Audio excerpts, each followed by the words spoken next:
Kasama na Stephen Curry ang free agent na si Dalen Terry mga idol sa isang laban ng Golden State Valkyrie mga idol, ang WNBA team ng Golden State Warriors. Magkasama silang dalawa kaya medyo napapatanong yung mga fans ng Warriors kung ano nga ba ang kahulugan nito.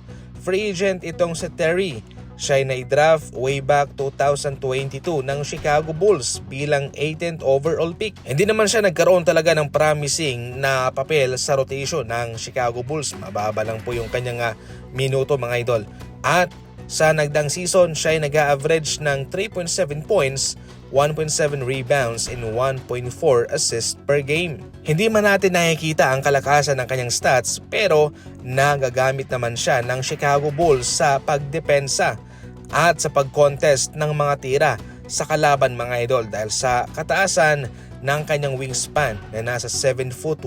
Athletic din po siya mga idol kaya marami siyang magagawa. Hindi porket mababa yung kanyang stats ay wala na siyang magandang na ibibigay para sa kanyang kupunan. So ito po yung hindi nakikita ng mga tao, yung hindi nasaklaw ng stats, yung depensang naibibigay niya, yung tulong na naibibigay niya para sa kanyang kupunan na nagdudulot ng positibong epekto. Kaya kung sakaling mayroong kahulugan ang pagsama nilang dalawa ay tsak na mapupunta po ito mga idol para sa pagbigay po ng kontrata ng Golden State Warriors sa kanya kung sakaling wala talaga silang makuhang ibang player sa merkado.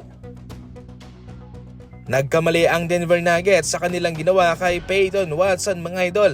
Ito ay kanilang pinadala na papuntang Cavaliers at napakasayang po nitong si Peyton Watson Nasa prime ngayon itong si Peyton Watson sa kanyang paglalaro mga idol. Pero bakit nga ba ito ay kanilang itrade? Ito ay marahil sa isang rason na hindi po nila talaga dapat na ito ay mapanatili dahil sa kalakihan ng kanyang kontrata.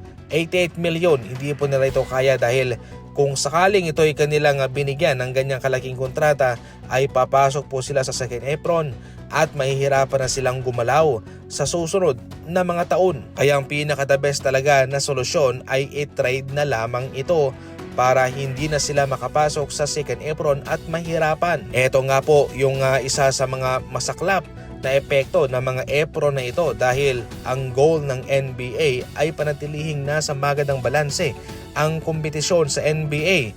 Pero eto, nahihirapan ang mga kupunan na mapanatili ang mga ganitong player na magaling naman sana at pwede pang makatulong sa kanila, pero dahil sa mga bagong rules na ito ay napipilitan po silang trade na lamang yung kanilang mga develop na mga malalaro. Ngayon para sa Cavaliers mga idol ay magdedepende po sila sa shooting nitong si Peyton Watson dahil maganda ang kanyang bitaw sa tres. Para sa mga NBA Fast Break balita, tumuto ka lang, and as always, thank you for watching.